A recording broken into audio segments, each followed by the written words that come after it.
Right, so the content for this subject.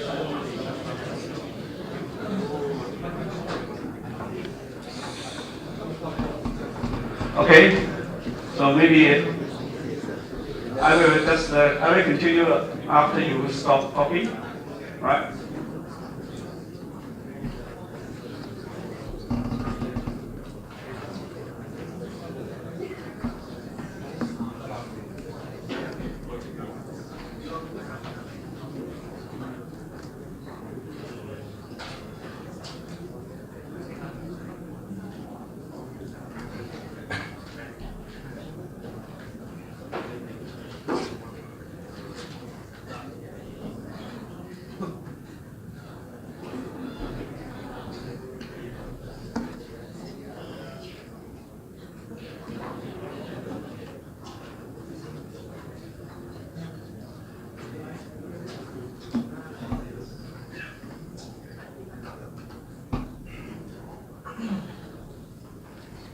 Okay, so I don't want to remind you again about stop talking in the class. So the subject is about computer security, so system security. So as I said, this is quite different from the other security subject you probably have studied in the previous sessions. So in this subject, we will look at some very practical security issues in computer systems. So not just the computer, but also like database, and then web servers and so on.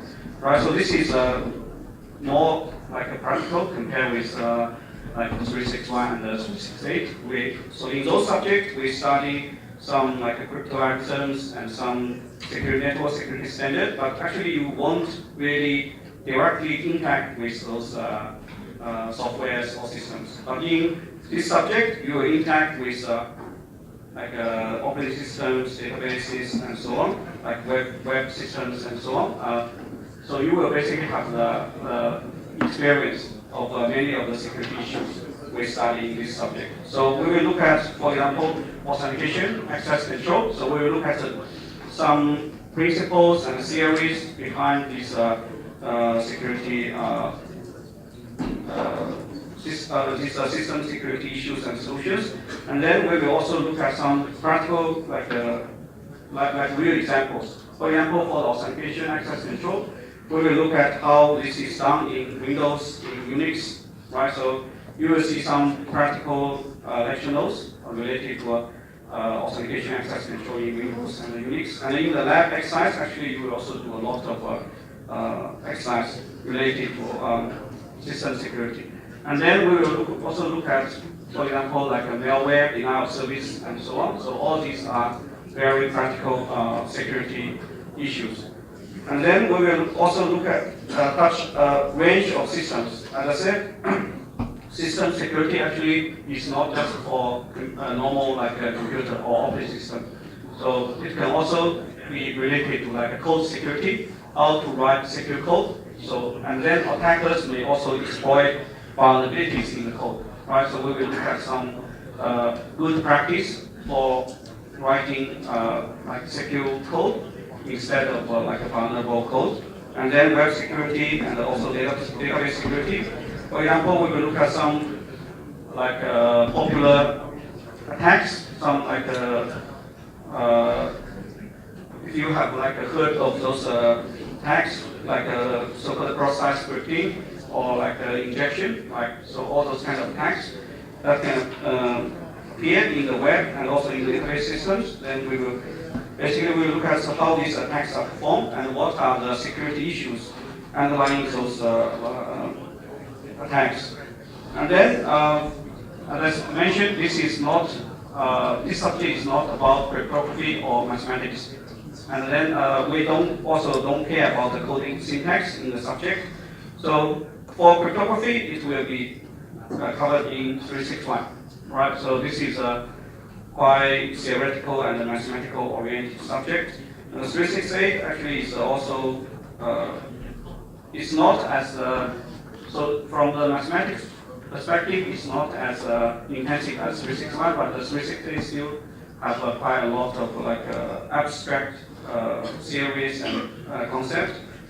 However, this subject is more practical compared with those two. And for the mathematics, you don't need to worry too much, but you need to have deal with statistics a little bit, not a lot, but you need to have some basic knowledge. For example, how to calculate the mean, how to calculate the standard deviation, and so on. So those mathematical tools and like a concept will be used in like maybe in the intrusion detection. So in intrusion detection, we will see some statistical concept, but very simple ones. You don't need to worry about like the advanced statistics like hypothesis testing and so on. You don't need to worry about them. Also, actually, these tools can also be used, but we will have a very light touch on those advanced statistical tools, and you don't need to use those tools in your assignment or exam. So in your assignment or exam, you only use very simple statistical concepts and tools.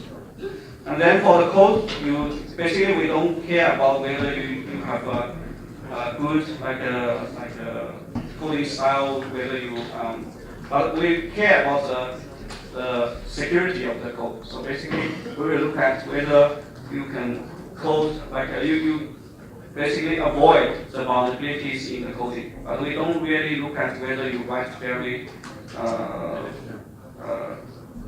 like good code, which, for example, we don't really worry about whether you have very good old design or whether you put very clear comments and so on. So we don't worry about those aspects of code, but we will look at some aspects related to security of the code, like to avoid vulnerability or the security flaws in writing the code. Right. So the next part we will look at basically that's the difference between 262 and the other subjects. And the next part we will look at the contents of the system security. So first of all, so why system security actually is important? So system security is important because there are nowadays a lot of like data breaches in the companies or in like even in our normal like for normal users, we may also experience such kind of data breach or security issues. So recently, actually, Facebook also had some like very big data breach incident. So about 15 million people's account actually like leaked or even controlled by the attacker. So this kind of attack actually can be based on some of the technology we will see in this subject. So these are very practical attacks performed by the attackers, but the fundamental principles may be related to the concept we will study in this subject. So they are not directly related to like crypto actions or like other like the content you study in other subjects, but they may be related to the content actually we cover in this subject.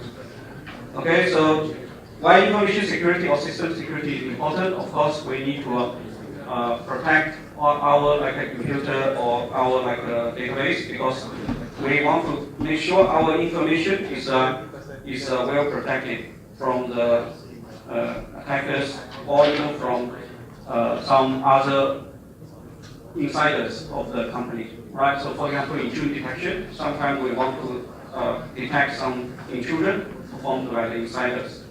Right, so from the like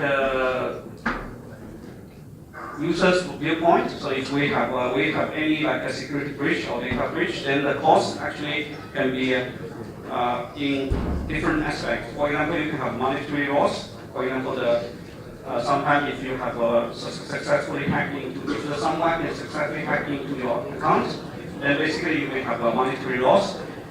For example, your bank account. But on the other hand, sometimes actually we can also have some other damage. For example, if we say every time we hear that there is a data breach or security breach for a particular company, then the reputation of the company actually will also be damaged. Maybe the stock price of the company will drop. So, for example, when nowadays we all like clear the term like blockchain, cryptocurrency, Bitcoin very frequently. However, whenever, say, someone has hacked a Bitcoin system or someone has successfully stolen some Bitcoins from particular accounts, then the price actually will drop significantly. So in such kind of attacks, actually the monetary loss and also the reputation, damage of the reputation of the company or the system can be huge. And then every year, actually, some security agency and also some security companies like Semantic, they will produce a yearly report to basically present the current active attacks. So if you go to the Moodle site, I have put a link where you can find all the security reports. So the reports include reports from the agencies and also from security companies. So you can look at the current trend in the security, system security, and then also the active attacks available. Right, so if you use computer, actually you will find attacks, some attacks very frequently. For example, so some issues related to your personal, even for personal use computers, actually they can be attacked.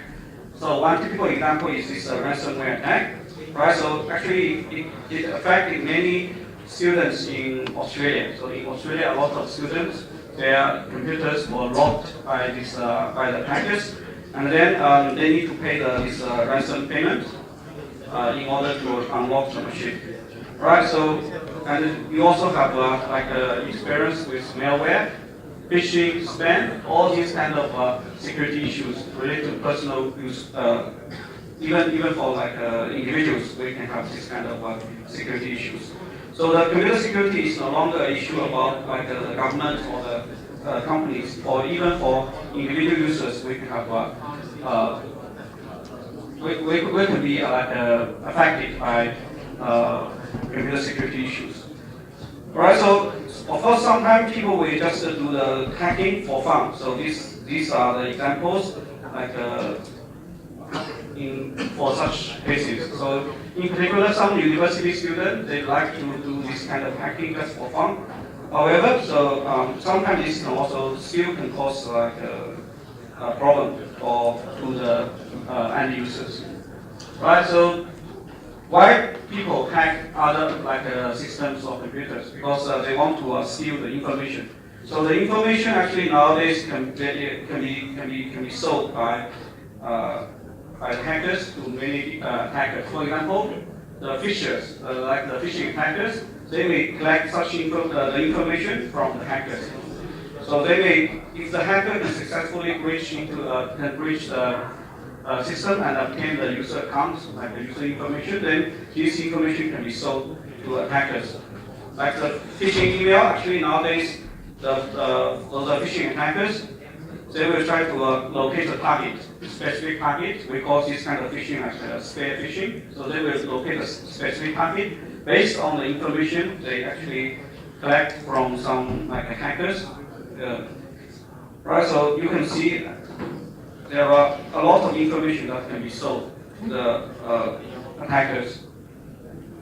Okay, so most of the attacks actually are nowadays related to network because the attacker will basically try to exploit the vulnerability through different systems which have internet or network connection. So, for example, one typical attack which is directly related to network is denial of service. Right, so this kind of attack basically will affect the so-called availability of the system. So if you have a lot of traffic generated by the attacker, then this kind of attack will essentially slow down the system or even crash the system. So this is one topic we will study in the subject. And then there are some other attacks related to network, like virus, worms, Trojan horse, and so on. So this is in general, we call them malware. So we will also study the malware as another topic. And the problems like spam, phishing, and so on. Okay, so these are also related to the network because the phishing attackers or spammers, they will use internet to send these emails or send fake links to the users. So we will look at all these contents in the subject. Right, so this picture illustrates actually the scope of the subject. So we will So basically, we will first study some fundamentals. So the fundamentals are related to authentication and access control. So these two actually are the most important component in system security. Later, when we look at all the attacks and all the the defense technologies, essentially we are trying to enforce authentication and access control. Basically, the attackers will try to disable or bypass the authentication and access control. But for the defenders, we try to enforce these two security mechanisms can be effective. So can be ineffective. So that means the attackers and the defenders, they try to basically they always try to compete with each other.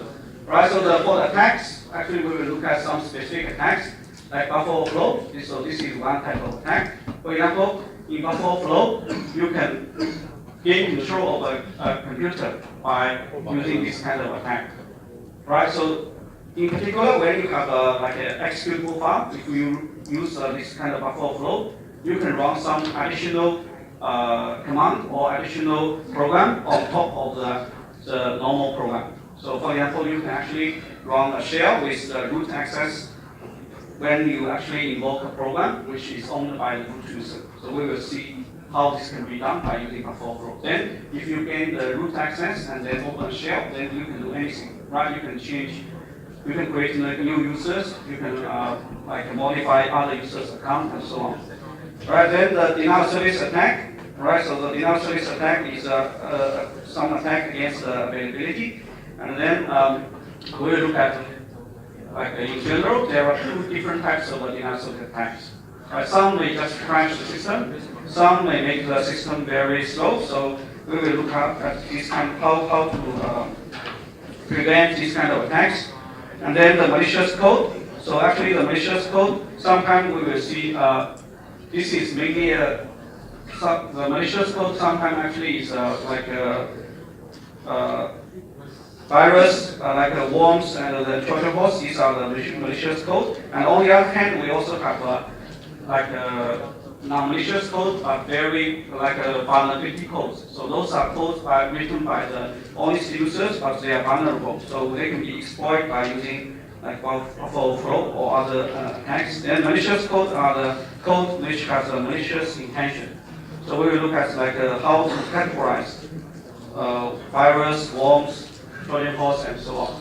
And then, for example, there are some other attacks like phishing attacks, right? So these are some popular attacks we will see in our normal use of the computer systems. And for the defense technology, so we will look at intrusion detection, auditing. So these are techniques that can be used to detect whether there is any attackers. And then client puzzle. So this is to prevent the denial of service attack. Right. So we will look at actually this is related to a so-called proof of work. So the technique used in client puzzle actually is also used nowadays by many blockchain applications like Bitcoin and so on. So they use the same proof of work underlying client puzzle. So we will look at those techniques, and then actually I may also briefly introduce how blockchain works, and then how the proof of work in client puzzle actually is applied in blockchain and in Bitcoin. And then good coding practice, this is to prevent the vulnerabilities, right? Firewalls, so this is the intrusion prevention systems. So we will look at all these components, right? So from the theories and principles to the practical attacks, and then the defending technologies. So as I said, so the attackers basically they try to violate the authentication and access control, but the defenders they will try to enforce these security mechanisms are in place and in effect. And then we will look at these problems across different environments. So these kind of attacks, so the attacks and the defending technologies actually can occur in different environments, like operating systems, networks, like database servers, web servers, and so on. So we will look at in general, we will look at the fundamental theories and principles, and then we will see how to apply those principles in specific environments. For example, in OS, how do we enforce access control, authentication? and then in other systems, how do we do that? All right, so this picture illustrates the scope of this subject. So the detailed content and the schedule of the lectures. So it's listed here. So we have the introduction. Today we will finish the introduction and then the user authentication part. So user authentication, we will look at. We will start with a very simple user authentication mechanism, which is a password-based user authentication.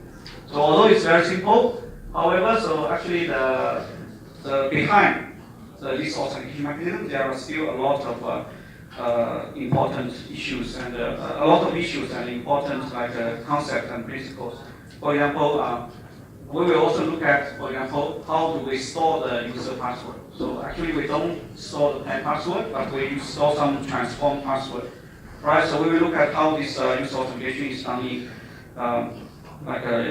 Windows and Unix systems. And access control, so similarly we will look at some general principles. So then after we look at the models, we have different models. Like a user, for example, we can use in Windows and Unix, we use, for example, ACL, access control list. Right, so in some other system, we can use capabilities-based access control. And then we may also have more advanced access control systems, like a role-based access control, multi-level access control, and so on. So we will look at all those models used by access control, and then we will look at some specific examples in Windows systems and the Unix or Linux system. So we will look at, for example, how does Windows perform the authorization for the resources, and then how does Unix enforce access control using ACL and using other mechanisms. And after that, we will look at denial of service attack. So this is a particular attack that actually will affect the availability of the system. That means the attackers try to either slow down the system or crash the system. And then we will look at what are the general attacks, what are the specific some examples about resources that can be targeted by the attackers. So some resources can be like CPU, memory, network, and so on. So we will look at the different types of denial of service attacks against different resources. And then protection method, we will look at some a popular method used by different operating systems. We will look at single key, which is one of the methods used by Unix, and then also the client puzzle. So we have, I just briefly explain. So actually the client puzzle is based on so-called proof of work. And then we will look at how this same mechanism actually is used in blockchain and Bitcoin for doing mining, how to do the mining based on the proof of work. So we will look at how this method actually is designed and how we can do this kind of proof of work. And then buffer overflow. So this is one of the common mechanism used by the attackers. So the buffer overflow basically will override the buffer. So override the memory. That's why we call it buffer overflow. It can happen for example, in the stack. So in the memory stack, in the memory heap. So we can have overflow. So the buffer here can be the stack of a particular procedure function, or it can be a heap where we store dynamic variables and so on. So if we have this kind of buffer overflow happens, then the attacker may sometimes gain control of your machine. Right? So for example, it can just open a new shell, or it can invoke another program which is not supposed to be executed. So when you give for example, when the attacker executes one program, actually if you can exploit the buffer overflow, this vulnerability then in the program, then it may run another program which is not supposed to be executed, or it may just open a shell and then actually perform any function, any operations on behalf of the root user. So this is one common attack used by hackers. And this buffer overflow actually can be related to other attacks. For example, in our service, we will look at the so-called ping of S. That's a very old and a typical denial of service attack. That attack actually is based on buffer overflow. And then for some malware, they can also use buffer overflow. So we will look at some, for example, worms. Some worms, actually they can use buffer overflow to propagate among the different machines in the network. So we will look at the relationship between buffer overflow and other security issues. So mobile code security, we will look at mobile code security, we will look at some security issues related to so-called mobile code. Mobile code is not related to mobile device. So these are like the code that can be executed on different platforms. So that's why we call it mobile. So we look at some common mobile code. For example, for all the programs related to web, actually most of them are mobile code. For example, we will look at the JavaScript, PHP, and so on. So all those codes that can be executed across different platforms, we call them mobile code. And then we will look at the security issues, how the attackers can exploit vulnerability in those code, and then how do we defend against those attacks. So the malware, this is another major class of the security problems. We will look at the virus, worms, Trojan horse, and then other types of malware like ransomware. We will also have a look at the ransomware. Actually, like the WannaCry, right? WannaCry is one typical example of the ransomware. So we will look at those malware in this topic. And then intrusion detection. So this is another major part. So the assignment 3 will be related to intrusion detection. So intrusion detection means we actually failed to enforce authentication and access control. So if this happens, for example, the attacker bypass the authentication or access control mechanism, how do we detect whether this is a normal user or an intruder? So here we are no longer assuming the attacker has no reach to the user credentials. We assume the attacker has bypassed authentication. For example, the attacker maybe obtained the user credentials through another method. For example, it can use phishing to obtain the user credentials, like the username password. So in this case, the attacker has logged into the system using the correct credential. So in this case, the authentication and access control cannot work anymore because we cannot use those mechanisms to prevent the attacker, because the attacker has already got all the information for the normal user. So in this case, we need to use intrusion detection. So intrusion detection actually is based on statistical method. So we will look at some intrusion detection mechanism based on statistics. So basically, we monitor the behavior of the user after the user login. So by monitoring the behavior, we can detect whether this is a normal behavior or abnormal behavior. So we can define a profile for the user. Then by monitoring the behavior of a particular user, we can see whether this is consistent with the profile or it is not consistent. So we can use statistical method to detect whether this user login is actually an intruder or a legitimate user. So this is basically what we can do after the attacker has obtained, for example, the user credential. And then firewall, this is essentially an intrusion prevention system. So firewall can be linked to intrusion detection.